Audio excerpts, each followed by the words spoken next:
여야의 정치 고수들과 함께 뉴스의 미래를 예측해보는 시간입니다. 뉴스 게임. 오늘도 예측의 달인 여야 정치 고수 두 분과 함께 하죠. 뉴스 게임의 안방도련님, 최재성 전 수석 어서 오십시오. 반갑습니다. 이제는 거부하지 않으십니다. 이 닉네임. 아니 마님이라 그래갖고 제가 요청해서 도련님으로 쟁취한 겁니다. 예. 그리고 오늘의 스페셜 게스트 국민의힘 김용태 전 의원 어서 오십시오. 예, 반갑습니다. 김용태입니다. 아니 국민의힘에 지금 김용태가 두 분이 계셔가지고. 예, 작은 김용태는 포천, 큰 김용태는 지금 일산에 가 있습니다. 예. 원조 김용태십니다, 이분이. 그렇죠. 그렇게 봐야죠. 예, 맞습니다. 큰 김용태. 어제는 또 우리 작은 김용태가 저기 개소식 축사 동영상 보내달라고 그래서 김용태한테 이 축사를 어떻게 보내나 헷갈리더라고요. 첫 발언을. 그래서 잘 찍어 보냈습니다. 지금 20대 유권자들한테는 네. 큰 김용태님이 좀 낯설 수도 있어요. 네, 예. 작은 김용태가 더 익숙할 그렇죠. 제가 수도 4년 있습니다. 공백이 있으니까. 그렇죠. 예, 뉴스쇼에도 지금 한 3년 반 만에 출연하셨어요. 그렇습니다. 예. 아유 반갑습니다. 반갑습니다. 그래도 나오나는 큰 김용태고 또 너우나는 또 작은 김용태. 고맙습니다. 우리 수동님. 예. 이렇게 반가운 두 분과 함께하는 오늘의 뉴스 게임 본격적으로 출발합니다. 1번 문제. 이종섭 호주대사, 황상무 수석 등 최근에 불거진 논란의 해법을 두고 당정 간에 충돌이 있었죠. 두 사람의 거취가 어느 정도 결정이 되면서 갈등도 일단락되는 듯 했습니다만 비례공천 문제로 다시 친윤계의 반발이 있었습니다. 윤한 갈등, 앞으로도 남은 갈등의 불씨가 있는 걸까요? 없는 걸까요? 들어주십시오. 오. 두 분 다 O. 2번 질문. 어제 박지원 전 국정원장이 반윤 세력, 민주 진보 개혁 세력을 다 합쳐서 200석을 해야 한다라는 취지의 발언을 했습니다. 총선 낙관론에 대해서 민주당 지도부는 입단속에 나서기도 했는데요. 여기서 질문 드립니다. 이른바 반윤 연합 200석 가능할까요? 불가능할까요? 들어주십시오. X. 오, 오늘은 두 분이 이신점심 X 드셨어요. 3번 문제. 지난 밤 서울 강북을의 조수진 후보가 결국 자진 사퇴했습니다. 강북을은 정봉주, 조수진 후보까지 두 사람이 이어서 낙마하면서 다시 공석이 됐는데요. 일부 인터뷰에서 안규백 전략공관위원장은 전략공천이 원칙이다 이야기를 했습니다. 강북을 공천 과연 누가 받을까요? 이거 주관식인데 난이도가 너무 높네요. 오늘 오전에 발표한답니다. 과연 누가 받을까요? 이게 예측이 가능합니까? 틀리셔도 괜찮습니다. 최수성님. 한민수 대변인. 한민수 대변인 전략 공천될 거다. 김용태 전 의원님. 민주당이 제정신이면 박용진이 받을 거고 이재명 대표가 제정신이면 박용진 후보가 못 받겠죠. 자, 잠시 후 해설 듣겠습니다. 4번. 준비된 얘기 같으신가요? 질문은 미리 드렸습니다. 예, 4번 문제로 가겠습니다. 제3지대로 가죠.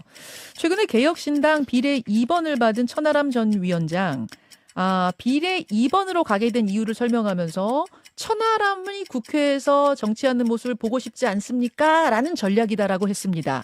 과연 비례 2번 천하람 국회 입성할 수 있을까요? 없을까요? 들어주십시오. 세모로 하겠습니다. 최재성 세모. 저도 세모입니다. 김용태 세모. 예. 자, 오늘 여기까지인가요, 질문? 예. 마지막 질문부터 풀어볼까요? 두 분 다 개혁신당이 비례 2번까지 당선시킬 수 있느냐 없느냐에 대해서 세모 드셨어요. 김용태 후보님. 우리 천하람 후보 정말 훌륭한 친구예요. 근데 뭐 저희하고 지금 이제 갈라섰기 때문에 천하람 후보가 국회에 들어올 수 있는 거는 철두철미하게 국민의힘이 얼마만큼 국민의 뜻을 받느냐 안 받느냐 그야말로 상관관수가 뭐 최고 높은 거죠. 비례인데도요?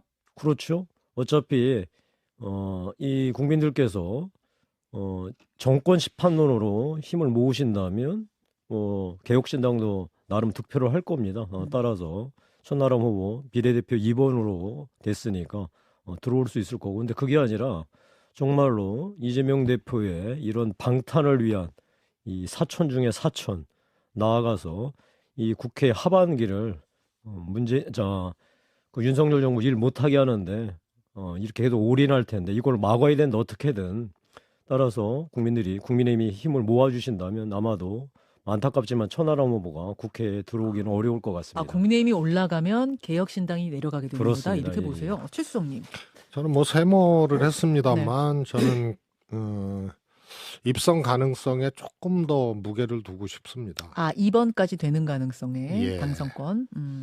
예, 이제 양당이 조국 신당까지 혁신당까지 합쳐서 한 80% 정도 되는 비례대표 이제 득표율. 국민의힘, 민주당, 조국 혁신당 합치면 네. 나머지 20%인데요.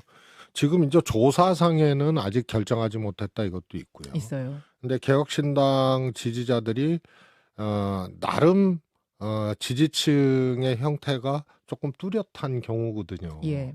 그러기 때문에 조사하고 실제로 투표장에 가서 찍는 거하고 좀 차이가 있다. 그러니까 지금 개혁신당 지지율보다는 실제 득표율은 조금 더 나올 거다. 아. 그런데 그게 5%를 넘을 것이냐의 문제에 대해서 그 정도까지 갈 것이냐의 문제에 대해서 조사하고 실제 득표율하고 예측을 해보면 넘을 것 같은데 이제 실제로 그렇게 될지는 그거는 또 잘 모르겠습니다. 하여튼 조사보다는 조금 더 나올 득표율이 것이다. 더 나올 수밖에 그래서 없다. 세모는 세모지만 공표에 좀 가까운 세모군요. 네네, 2명 입성이 가능하다 쪽에 조금 더 알겠습니다. 가까운 세모. 기울어진 세모. 기울어진 세모. 3번 문제는 이 조수진 후보, 밤사이에 자진 사퇴한 그 조수진 후보의 공석에 오늘 결정을 해야 돼요, 여러분. 오늘이 후보 등록 마감일이에요. 오늘 지나면 땡이에요. 그러니까 오늘 누군가를 넣어야 하는데 여기에 이제 누가 올 거냐의 문제였습니다. 차점자가 가면은 뭐 가장 간단한 방법, 왜냐면 서류가 다 준비되어 있으니까 가장 간단한 방법일 것 같습니다만 민주당에서는 그건 아니다. 그건 원칙이 아니다. 경선은 아니고 뭐 불가능하고 차점자도 아니고 전략 공천을 하겠다라고 했거든요. 일단 요 방법 자체에 대해서는 어떻게 보세요, 김용태 후보님? 이건 민주당의 방법이 아니죠. 그냥 이재명 대표의 방법이죠. 박용진은 무조건 떨어뜨리겠다. 본인이 지금 이제 잠재적 경쟁자들은 다 제거를 했는데 남은 게 박용진 아닙니까? 잠재적 경쟁자라고 하면 대선 경쟁자요? 그렇습니다. 당연히 이재명 대표는 지금 차기 그러니까 하반기 국회를 바라볼 때 두 가지 관점 아니겠습니까? 필사적으로 방탄, 지난번에 방탄 못했다가 정말 큰 코 다쳤었잖아요. 본인이 정말 이 재판 끌려가기 직전까지 갔었으니까. 그래서 뭐 거의 제거를 했는데 마지막 이제 박용진 후보는 그런 방탄하고는 또 별개 문제로 박용진 후보야 뭐 신원서법뿐만 아니라 정치적 이 소신과 용기 뭐 이런 게 뛰어난 사람이기 때문에 자기 확실한 경쟁자라고 생각하고 뭐 제거하는 게 이번 공천의 중요한 틀이고 사실 저희는 그렇습니다. 뭐 그 이재명 대표가 끝끝내 박용진 후보를 제거하겠다고 나서면 저희로서는 솔직히 말씀드리면 불감청연정 고소원입니다. 그러나 이 정치를 정말 이런 식으로 해야 한다는 게 같은 정치하는 사람으로서 정말 비애를 느낀다고 제가 말씀드리지 않을 수 없습니다. 그러니까 전략적으로 뭐 정무적으로는 국민의힘이 나쁠 건 없다 이런 게 하지만 정치가 이렇게 가면 안 된다 지금 그렇게 말씀하신 건데. 당연하죠. 이렇게 정치해서는 정말 되겠습니까? 자, 최수성님은 이 밤사이 상황 어떻게 보셨어요? 저는 뭐 양당 다 역대 최악의 공천이기 때문에 그 김용태 의원은 또 민주당 그 강북을 문제에 대해서 또 그렇게 지적하실 수 있어도 하여튼 뭐 만만치 않습니다. 근데 요 문제는 이렇게 봐야 되지 않나 싶습니다. 이재명 대표에 대한 이제 팬덤 있지 않습니까? 강성 지지층, 소위 이제 개딸이라고 하는 분들, 요 분들이 민주당 권리당원의 절대 다수가 아니거든요. 일부예요, 일부. 그런데 왜 그냥 무명의 친명이 현역 반명하고 경선만 하면 그냥 현역 반명이 추풍낙엽처럼 그렇게 패배를 하느냐. 그걸 잘 볼 필요가 있어요. 그게 이재명 대표가 소위 이제 사법 리스크 어쩌고 저쩌고 하면서 검찰에 의해서 정권에 의해서 엄청난 공격을 받고 시달림을 받는데 바깥에서 오는 공격이야 그렇다 하더라도 민주당 안에서 대표 물러나라고 하고 심지어는 체포동의안에 찬성표를 던져갖고 가결이 됐잖아요. 예.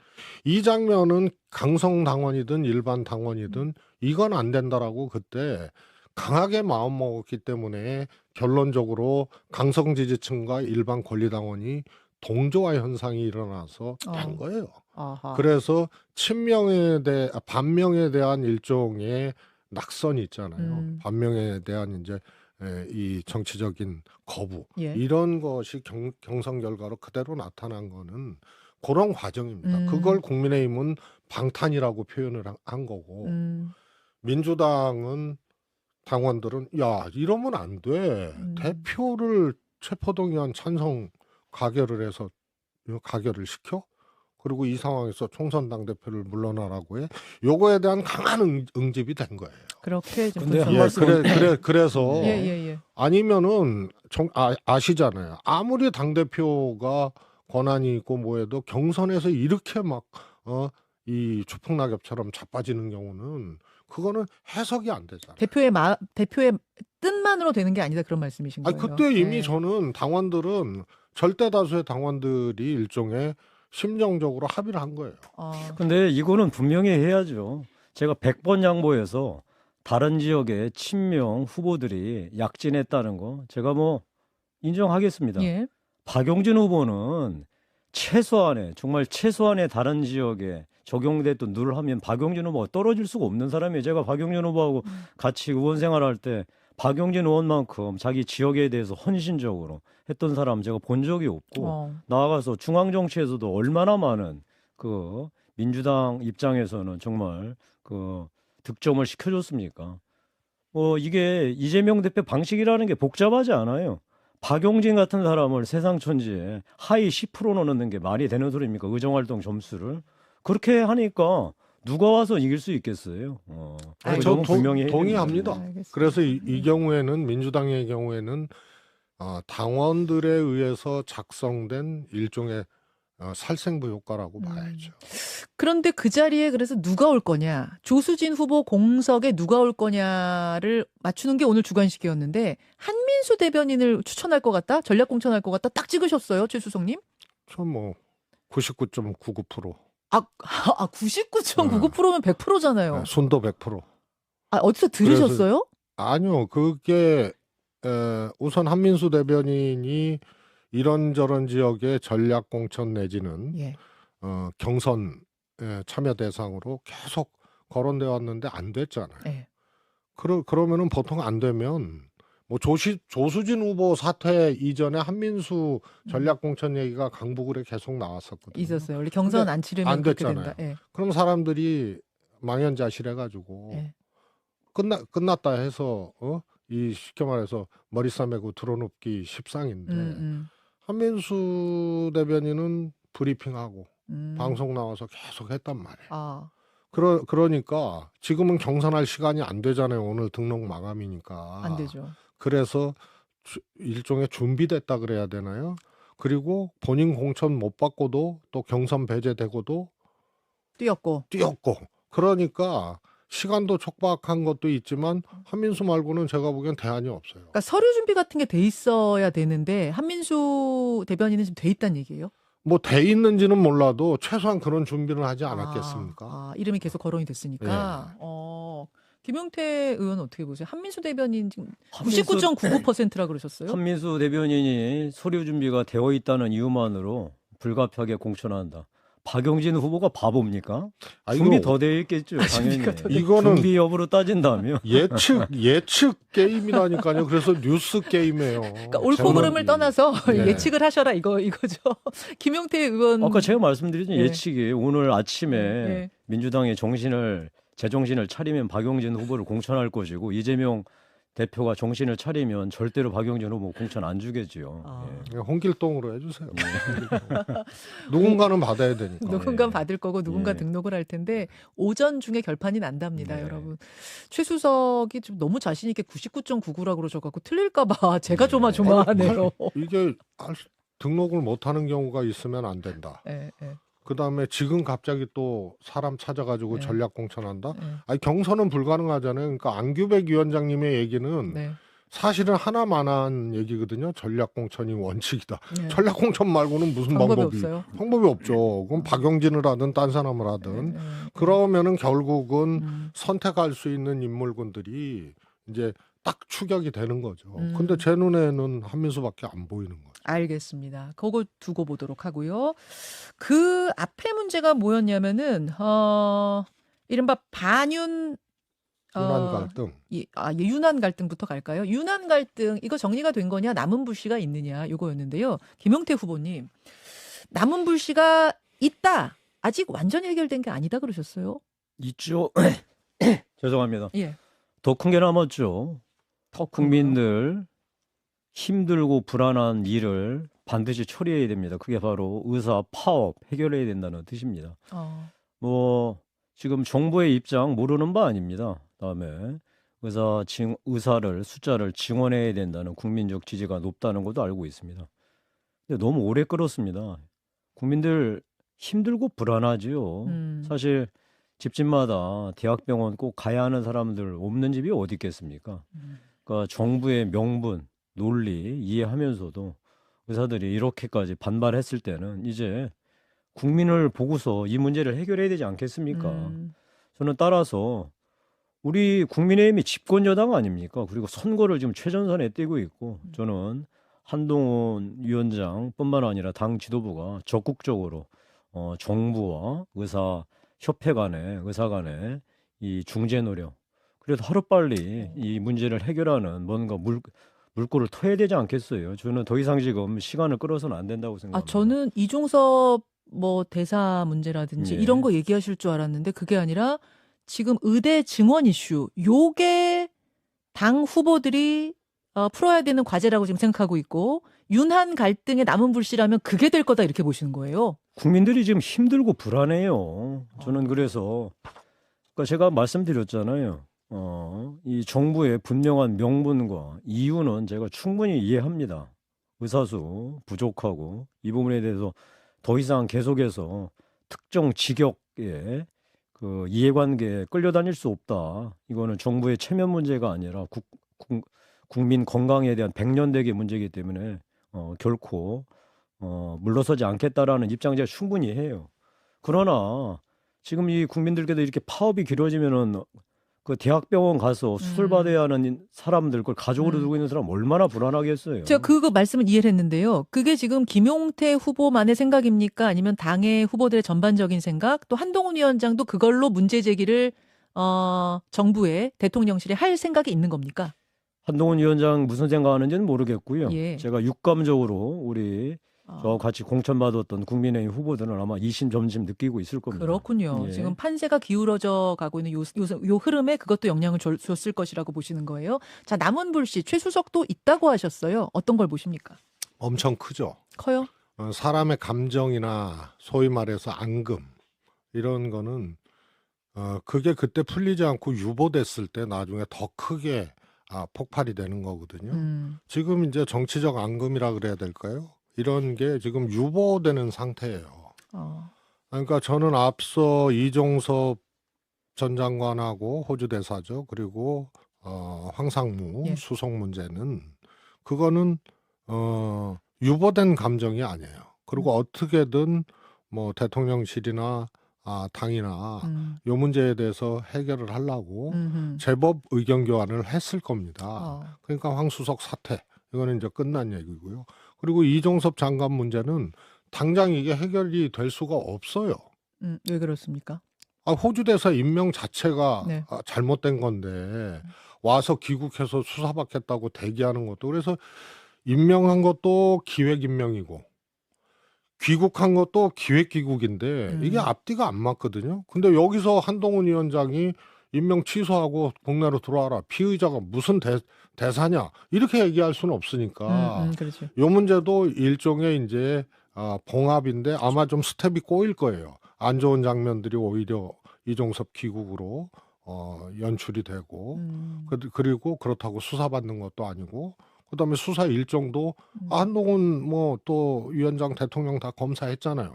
그 송영길 전 대표 때 검찰 가갖고 나 네, 조사받겠다고 하니까 기다려라. 수사 일정이라는 게 있는 것이다. 마음 급해도 기다려라. 이렇게 비아냥을 했단 말이에요. 한동훈 위원장이. 지금 똑같은 장면이에요. 그래서 하여튼 뭐 이 문제는 그렇다 치더라도 비례대표 공천이나 네. 이번 공천 과정에서 대통령은 그야말로 격노했을 거예요. 이철규 의원이 항의했지만 그 대통령하고는 별개다 이렇게 얘기했는데요. 별개라고 하지만은 그거는 뭐 지나가는 모시기한테 물어봐도 네. 별개라고 생각 안 난다라는 것이 절대 다수의 아하. 생각일 거예요. 그래서 그렇게 예를 들어서 주기환 광주시당 위원장은 아예 그냥 비례대표 후순위를 받아서 사퇴를 했잖아요. 근데 어제 그 주기환 전 위원장이 대통령 특보로 그냥 대통령 된 거예요. 특보로 임명이 됐다는 소식이 떴어요. 그래서 제가 보기에는 비례대표 네. 국민의힘의 비례대표 일부 수정이 있었습니다만 예. 이거는 뭐 표현이 좀 그렇습니다만 예.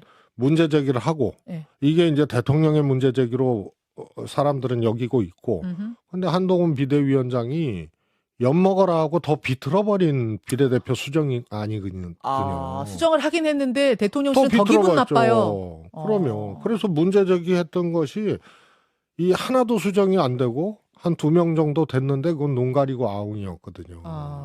그래서 알겠습니다. 그래서 잠깐만요. 잠시만요. 두 분 잠시만요. 미뤄진 앙금이 된다. 혹시 우리 두 당 분 얘기라 5분 이건- 정도 가능하십니까? 예, 더 시간? 예, 그러면은 예. 본방송 후에 5분 이어가겠습니다. 예. 고맙습니다. 그리고 유튜브로 이 여론조사가요. 이 선거운동 뭐 요 선거 무렵에서는 라디오 방송하는 사람들한테는 제일 쥐약입니다. 그렇죠.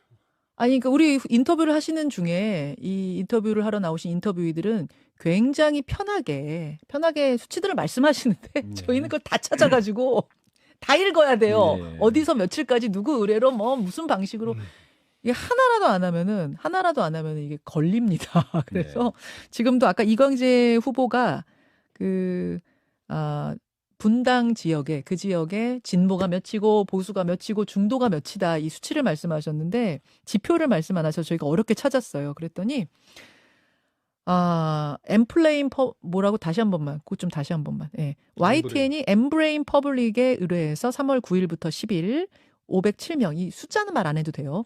무선 100% 전화 면접 조사로 한 방식이고 보수 28%, 진보 26%, 중도 39% 이렇게 분당갑 주민 이념 성향 분포도랍니다. 이거는 텍스트에 넣어주세요. 네, 텍스트에.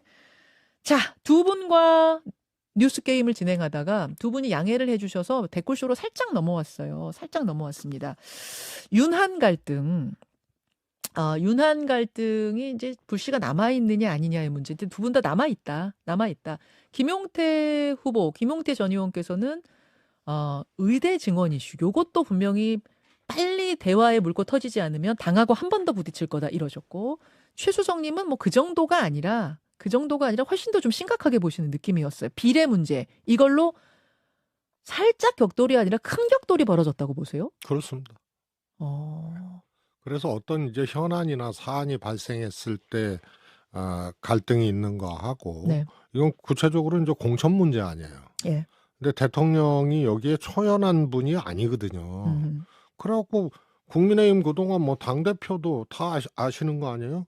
5등 하는 사람 1등 만들고 뭐 막 찍어 눌러서 끌어내리고 뭐 별거 다 했는데 공천에 자신과 그야말로 동거동락했던 한동훈 검사를 비대위원장으로 만들었는데 말 안 듣거든. 공천의 말을 안 들어. 한동훈 그래갖고 위원장이. 거기다가 김건희 여사 문제도 비록 예민하긴 했지만 김경률 비대위원장 확실하게 얘기를 하고 그리고 한동훈 위원장 하여튼 뭐 국민의 눈높이 어쩌고 저쩌고 하고 그래갖고 격노했다는 거 아니에요? 근데 비서실장을 그 일로 보내갖고 그만둬라 말아라 이렇게 또 할 정도로 대통령이 경로에 능숙한 분이에요. 경로에 생활화. 그런데 비례대표 문제는 본 그 지역구 공천보다 덜한 것 같지만 감정적으로 이렇게 대통령이 처음으로 국민의힘 하는 일에 대해서 마음대로 안 된 경우가 이번 공천이거든요. 그런데 비례대표 마지막도 그렇게 해? 거기다가 주기한도 그렇게 하고 그다음에 뭐 여러 명분이 있죠. 야, 지금 국회의원인데 또 비례를 줘? 비대위원이 2명이나 또 받아? 뭐 이런 가진 거를 다 했는데 핵심은 주기환. 핵심은 이에요. 주기환 후보. 그러니까 그렇게까지 가까워요? 주기환 전 20년 광주시당 의원. 직이고 그 이명박 대통령 때 댓글 수사 해가지고 좌천됐잖아요. 예.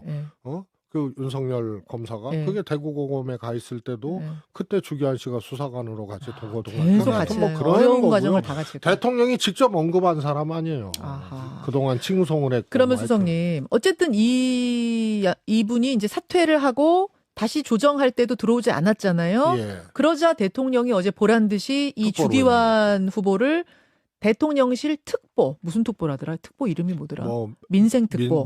민생특보로 대책 임명을 그냥 특보인가. 바로 해버렸어요. 이거는 한동훈 위원장 봐라. 이런 거예요. 시그널이에요. 그러면 시그널이기도 하지만은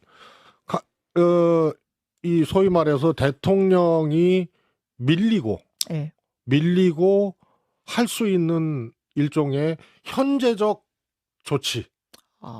그게 그런 것밖에 없는 거예요. 자, 그러니까 이제 더 열받는 오케이, 거예요. 제가 예. 말씀드릴게요. 저희 이제 당 얘기인데 지금 우리 수석님이 계속 말씀하셔서 자, 일단 그럼 마이크 예. 넘길게요. 자, 넘기고 또 드릴게요. 예. 예. 선거가 정말 코앞이에요. 음. 저는 선거 치를 때 가장 중요한 원칙이 프롬 나옵니다. 지금부터.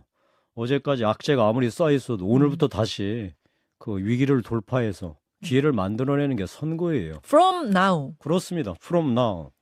자, 그래서 이제 어제까지 지나간 건 다 지나간 겁니다.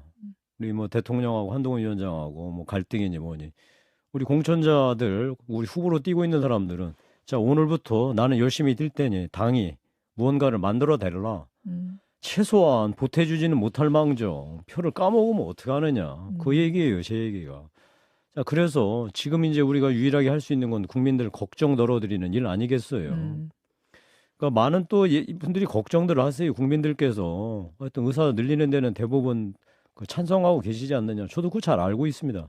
그러나 힘든 분들 정말 너무나 아프시고 괴로우신 분들 있잖아요. 문제를 풀어야죠. 푸는 게 정치입니다. 잠깐 그 이야기 아까 네. 하셨는데 그거 말고 이제 최수성님의 주장에 대해서는 어떻게 보세요? 비례 후보 문제로 크게 지금 부딪혔고 일단 형식적으로는 예. 이렇습니다. 제가도 뭐 사무총장 해봤던 사람 아니에요. 예. 우리 당은 역대로 반드시 비례 당선권에 호남을 대표할 수 있는 아니면 최소한 호남 출신으로서 누가 보더라도 뭐 이 정도면 되겠다는 사람 반드시 배치를 했고 또 하나는 당직자들을 반드시 배치했어요. 예. 이거는 기본 원칙이었어요. 근데 이번에 두 개 다 안 됐던 거예요. 쉽게 얘기하면. 그래서 이제 이철규 의원께서는 아마 이 문제를 이제 형식을 담아서 제기했던 것 같고 내용상은 우리 최수석이 얘기하신 뭐 대통령하고 오랫동안 친분이 있던 분 왜 그걸 호남 모고를 이렇게 공천을 안 했느냐. 저도 그 속내는 잘 모르겠어요. 저는 하여튼 어쨌거나 우리가 지금 불씨가 남아있든 안 남아있든 간에 이철규 의원이 얘기했던 형식, 즉 호남과 당직자 배려했다. 저는 그래도 그걸로 끝. 더 이상 우리가 그 얘기를 계속해서 한들 무슨 소용이 있겠어요. 아하. 그래서 저는 프롬 나오에도 지금부터 가자는 그런 뜻입니다. 알겠습니다. 저는 뭐 짧게 말씀드리면 총선 전에 이것이 폭발하느냐가 별로 중요하다고 보지는 않아요. 이미 공천 끝났고 이제 셔터 내린 거 아니에요? 아하. 그래서 대통령이 참을 수밖에 없는 시기죠. 그런데 특보로 그냥 주기환 위원장을 임명해 버렸어요. 그래서 할 수 있는 게 대통령이 그 정도인데 그게 말이 안 되잖아요. 바로 특별로 임명된 그 정도로 분노에 있다는 얘기고 그러면 이게 총선 이후에 어떻게 될 건가? 그렇지. 그러면 딱 두 가지예요. 뭐 태양이 윤여준 전 장관이 두 개의 태양이 있을 수 없다 그러는데 한동훈 위원장은 총선에서 지게 되면 아예 떠오르기도 전에 그냥 사라지는 거예요. 그리고 다시 국민의힘 상황이 안 좋아져서 혹시 대권 후보로 호출이 될 때를 기다릴 수밖에 없는 건데 총선 주면은 타격이 대통령한테만 있어요. 비대위원장한테도 있게 있죠. 되는 거고. 그래서 안 떠오를 수도 있는 거거든요. 거기에 유보된 앙금, 유보된 대통령의 경로까지 남아 있는 거예요. 그래서 총선 후에 이것이 어떻게 작용할 것인가가 아마 국민의힘은 조금 감당하기 어려운 상황까지 갈 수도 있다. 저는 그렇게 봐요. 여기서 질문. 근데 윤석열 대통령하고 한동훈 비대위원장은 진짜 막역하고 진짜 신뢰하고 아니, 오죽하면 가서 당을 살려라라고 이 법무부 장관 하던 사람을 하루아침에 보냈을 정도의 신뢰관계 아닙니까? 근데 이게 진짜로 그렇게 와장창창 이 문제 가지고 그렇게 깨질 수가 있어요? 깨질 수 있죠. 어... 왜냐하면 정치라는 것을 가지고 신뢰관계를 쌓아왔던 게 아니잖아요. 일하면서 싸운 네, 거죠. 그런데 너무 빠르게 한 사람은 대통령이 됐고 네. 너무 미천 없이 또 너무 빠르게 한 사람은 집권 여당의 사실상의 당대표가 된 거예요. 네. 그런데 여기서 정치적 계산, 충돌, 셈법 이런 것은 당연히 다를 수밖에 없어요.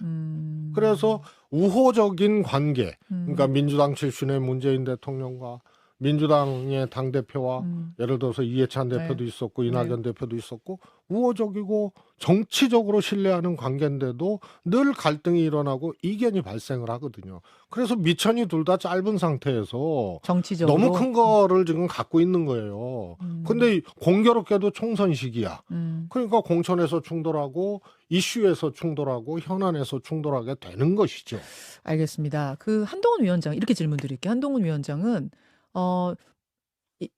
출석님 말씀대로라면 윤 대통령이 이 사람은 좀 추천한다라는 그런 인물들이 있었을 텐데 왜 굳이 그 비례 명단에서 끝까지 재조정을 하면서도 안 넣어줬을까? 한동훈 위원장의 생각은 어떤 거였을까요? 전혀 알 수 없죠. 우리 최수동님 말씀 정치 그야말로 구단이시니까 그렇게 짐작을 하시는데 저는 현장에서 뛰고 있어도 전혀 알 수 없고 제가 드릴 수 있는 말씀은 이거밖에 없습니다. 후보가 여기 앉아서 지금 그 한동훈 위원장 속내 지금 판단하는 정치 평론을 할 수 있는 입장은 아니고 저는 이 뉴스쇼를 들으시는 청취자 여러분, 유튜브 시청자 여러분들한테 이 말씀밖에 드릴 수 없습니다.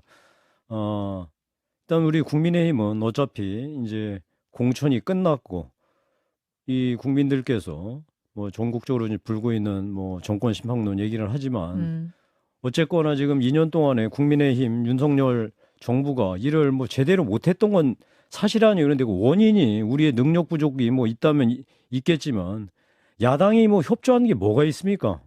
이 부분에 대해서도 국민들이 냉정히 봐주시고 특히나 야당의 존재가 국정에 대한 정상적인 견제나 비판이 아니고 당대표의 방탄, 다음에 이 중차대한 이 총선의 공천마저도 차기 하반기 국회에서의 방탄에 집중되어 있다는 거. 저는 또 이 조국혁신당에 대해서 한마디 얘기 안 할 수가 없어요. 자, 조국혁신당 지금 윤석열 정부 심판을 내걸고 돌풍을 일으켰다는 거 인정합니다. 이거는 윤석열 정부에 실망하신 분들이 그 뜻이라고 제가 인정을 한다고 하더라도 조국 혁신당 당대표의 입장에서는 사실 아무것도 없어요. 오로지 본인이 지금 재판 2심까지 유죄 나온 거 국회 들어와서 어떻게든 시간 벌어서 재판 질질 끌면서 방탄하려고 하는 거 이외에 아무 이유도 없어요. 복잡하지 않습니다. 자, 이거에 대해서 우리 국민들께서도 이제 지금 현재는 조국 혁신당의 돌풍을 지켜보고 계시지만 어느 순간 되면 깨달으실 거예요. 지금 우리가 이 조국 혁신당을 어떻게 바라볼 것이냐. 단지 윤석열 정권에 대한 비판 말고 과연 한 개인의 2심까지 유죄 나온 다음에 국민들께서 그렇게 좌절하고 절망했던 조국 일가의 비리 그거를 어떻게든 본인 스스로 방탄으로 감싸 안으려고 하는 이거에 대해서 국민들이 지켜보시겠죠. 저는 이제 그런 관점에서 꼭 이걸 말씀드리고 싶습니다. 알겠습니다. 네, 이제 가셔야 돼요. 네. 고향 정의 국민의힘 후보로 좀 뛰고 계세요. 근데 너무나 바쁜 시간에 네. 되게 길게 시간을 내주셔서 네. 감사드리고요. 워낙 김현종 쇼가 네. 정말 압도적인 이런 영향력을 미치기 때문에 제 선거운동 양보하고서라도 이렇게 왔습니다. 예. 고향정 분위기는 어때요, 진짜? 이 정권 심판론 있다는 거 제가 아니라고 하면 거짓말이겠죠. 그런데 그에 못지않게 12년 민주당 정권 심판론도 많습니다. 왜냐하면 고향이 12년 동안 민주당이 완전 석권했던 동네거든요. 그러다 보니까 그때 또 공교롭게도 문재인 정부 시절하고 겹치지 않았습니까? 특히 제가 있는 고향정은 그 민주당의 최고의 실세이자 그 국토부 장관이었던 김현미 장관이 8년 동안 했던 동네입니다. 예. 그러니까 이 동네에서 이분이 뭐 정말로 국토부 장관이 할 수 있는 딱 맞는 그런 공약들을 계속 내걸었어요. 철도 막 대대적으로 확충해서 교통 지역 해결하겠다. 아무것도 안 된 거예요. 그다음에 30년이 이제 일산 신도시가 됐는데 재건축 유치가 그렇게 큽니다. 근데 아무것도 안 한 거예요. 그러니까 그거에 대한 이 비판, 이거에 대한 심판도 정말 강력하게 해야 된다라는 지금 민심이 딱 붙어 있다고 보시면 될 것 같습니다. 지금 가셔야 된다고 저한테 예. 손짓하셨는데 예. 제가 분위기 어때요? 하니까 또 길게 얘기하시라. 예. 역시 후보는 달라요. 예. 후보는 달라요. 저는 먼저 물러가겠습니다. 보내드리겠습니다. 양해해 주시면 예, 고맙습니다. 고맙습니다. 예, 저도 가요? 최수영님도 저도 가야 돼요. 저도 여기서 다 같이 가고 댓글쇼로 넘길게요, 여러분. 댓글쇼방 열릴 거니까 그쪽으로 오시면 됩니다. 인사 같이 하죠. 고맙습니다. 예, 감사합니다. 감사합니다. 최수영님.